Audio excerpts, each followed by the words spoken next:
Olá, família! Sejam todos bem-vindos ao estudo diário das Escrituras. Essa semana nós vamos estudar aqui a sessão 115 até a sessão 120. Hoje, começando na sessão 115 aqui de Doutrina e Convênio, tá bom? É uma revelação que foi recebida lá em Far West, no dia 26 de abril de 1838. Antes dessa data, a igreja estava passando por vários apuros, tá bom? Financeiros, dificuldade, o apoio, né, à liderança, né? Alguns que eram líderes haviam saído da igreja por conta da falência lá do Kitlan Safety Sociedade, né? Que era como se fosse um banco, né? Acabou falindo ali, vários bancos faliu naquela época. E aí, então, muita gente virou as costas para Joseph Smith. Então, a perseguição em Kitler tornou-se muito grande. E aí, Joseph Smith teve que sair de Kitler e ele foi para Far West aqui. E Far West, ele acaba se tornando aqui o centro da igreja, tá bom? Acaba se tornando um lugar mais forte ali no Missouri com relação aos membros da igreja. E essa revelação aqui, a 115, ela vai trazer esperança, renovação.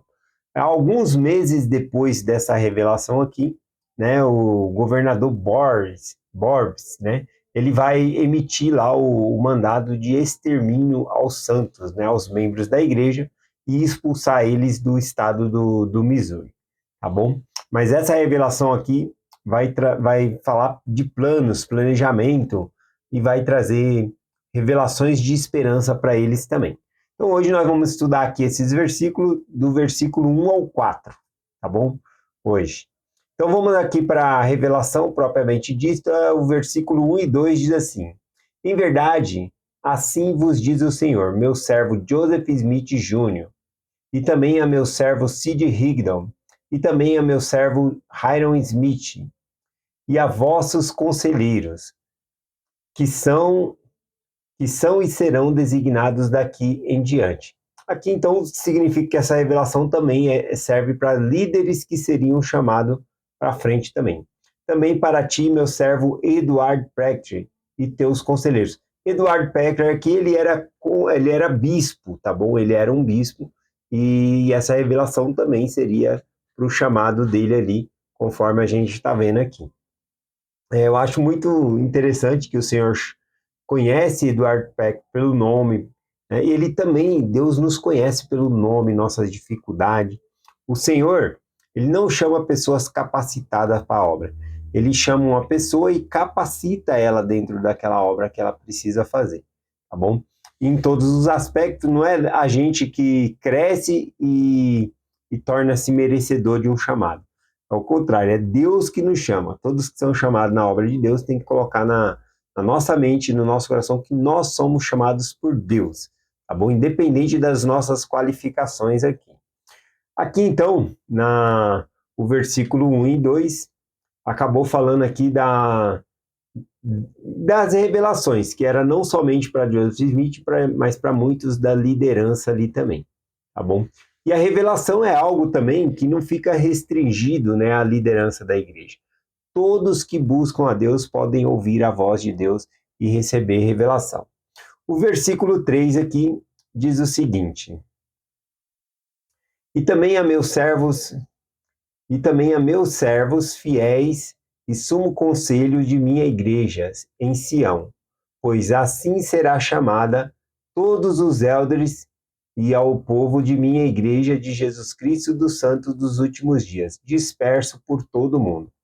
Aqui, então, o versículo 3, ele menciona que a igreja de Cristo, né, e ele cita aqui o nome por completo, a igreja de Jesus Cristo dos Santos dos Últimos Dias, ele fala que o povo do Senhor é essa igreja. Então, a igreja, propriamente dita, não é as quatro paredes, não é a construção, é os membros da igreja. Então, aqui, a igreja passa a não ser um espaço territorial, tá bom? Uma geografia, né? A igreja passa a ser então o indivíduo, a pessoa. Ou seja, a pessoa lá no meio do mato, vivendo lá onde não tem a igreja, ele também é a igreja de Cristo.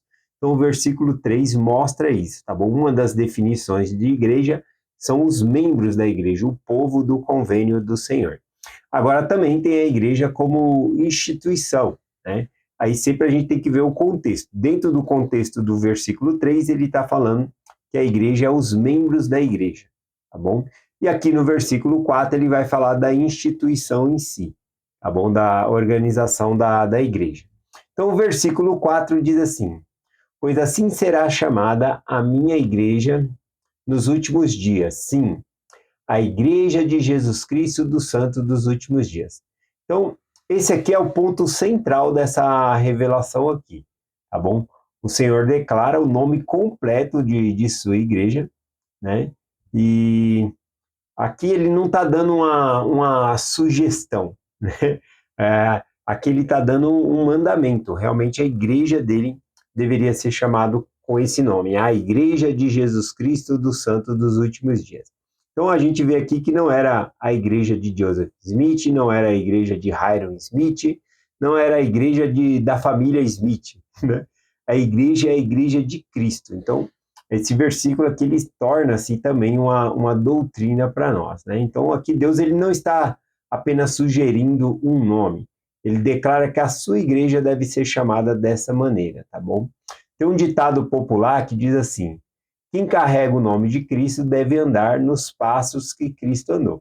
Então, ao mesmo tempo que a igreja as pessoas, o povo do Senhor, então, o povo do Senhor deve andar nos passos de Jesus Cristo, porque somos o povo de Cristo, tá bom? Aqui, eu peguei aqui já com esse versículo, a intenção aqui de pegar 3º Nef, capítulo 27, tá bom? Porque lá os nefitas, né, após a vinda, né, a ministração do próprio Salvador Jesus Cristo entre eles ficaram com dúvida, né, como deve ser chamada a igreja de Cristo, né? E eles ficaram debatendo isso, e aí falaram, nós vamos perguntar a Deus, né? Ele falou que tudo que nós perguntarmos em nome do Filho, ele vai nos responder. Então, eles entraram em oração perguntando qual deveria ser o nome da igreja, né? E aí, então, lá em 3º Nef, capítulo 27, a partir do versículo 4, vai explicar essa história aqui. Eu vou ler apenas o versículo 8 aqui, tá bom? Do capítulo 27 aqui de 3º Nef.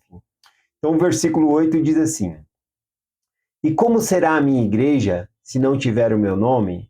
Porque se uma igreja for chamada pelo nome de Moisés, então será a igreja de Moisés.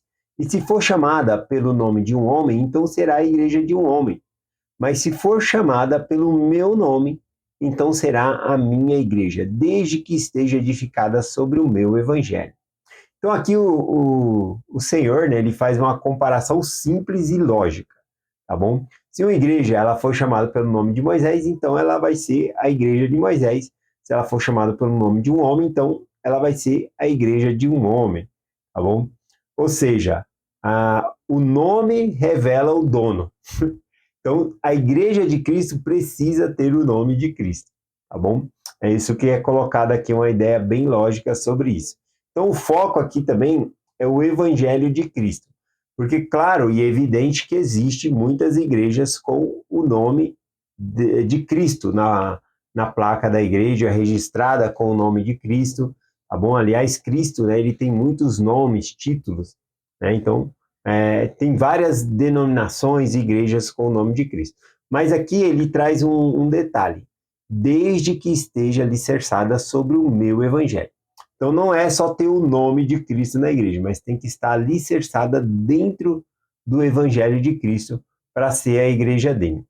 Eu vou finalizar essa mensagem aqui com alguns comentários do presidente Nelson. Ele na conferência de outubro de 2018, na conferência geral, o presidente Nelson ele discursou, o tema do discurso dele foi o nome correto da igreja. E aí eu peguei algumas frases aqui, né, justamente porque está falando do nome da igreja, que eu achei bem interessante que o presidente Nelson compartilhou conosco.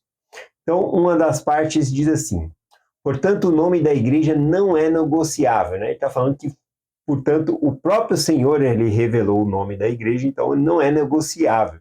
A gente não pode mudar o nome da igreja. É isso que ele vai trazendo aqui, né,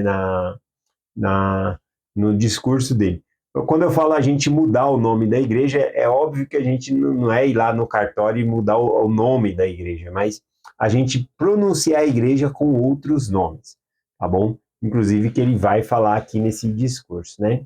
Então ele fala aqui que o nome ele não é negociável. Quando o Salvador declara nitidamente qual deve ser o nome de sua igreja, e ele não está dando uma sugestão, né? Ele disse, então, pois assim será a minha igreja chamada, né? Então ele está falando muito sério por causa dessa frase. O versículo aqui, o versículo não, no discurso do presidente Nelson, ele continua dizendo assim: o que está por trás, né, do nome, ou nesse caso, um apelido, né? Por que então não usar um apelido? Alguns apelidos que as pessoas dão à igreja, é a igreja Mórmon, igreja Sud, né? Sud significa santos dos últimos dias, então ele está falando o que está por trás, né, desses apelidos aqui. Ele fala assim, ó, quando se trata de darmos apelidos para a igreja, tais como Igreja Sud, Igreja Mórmon ou Igreja dos Santos dos Últimos Dias, é que o mais grave nesse nome é que a ausência do nome do Salvador. Remover o nome do Senhor, da Igreja do Senhor, é grave, né? E também é uma grande vitória para Satanás. Quando descartamos o nome do Salvador, estamos sutilmente desprezando tudo que o Salvador Jesus Cristo fez por nós.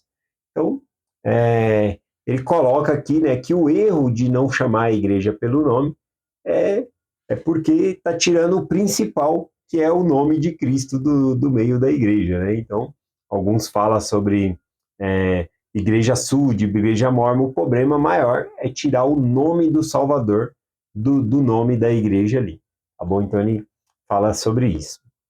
Bom,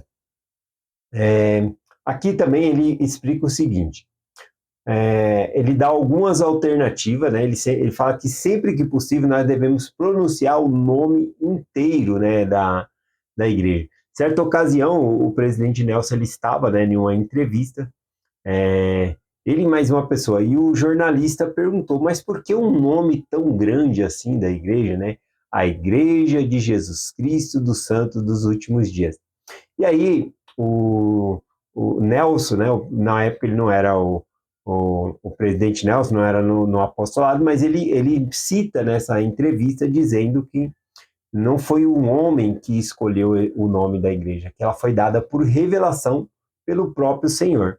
E aí, então, o jornalista falou, então eu tenho a honra de pronunciar o nome da igreja, então, como foi declarado, né? Então, interessante. Então, ele fala que sempre quando possível a gente deve citar, né, o nome completo da igreja. E aí ele dá algumas opções aqui, dependendo do caso, né? Mas não retirar o nome da igreja, né? O nome do Salvador da igreja.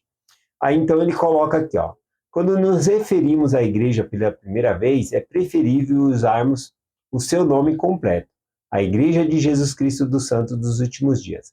Quando for necessário usar uma referência abreviada, incentivamos a utilização do termo a Igreja ou a Igreja de Cristo.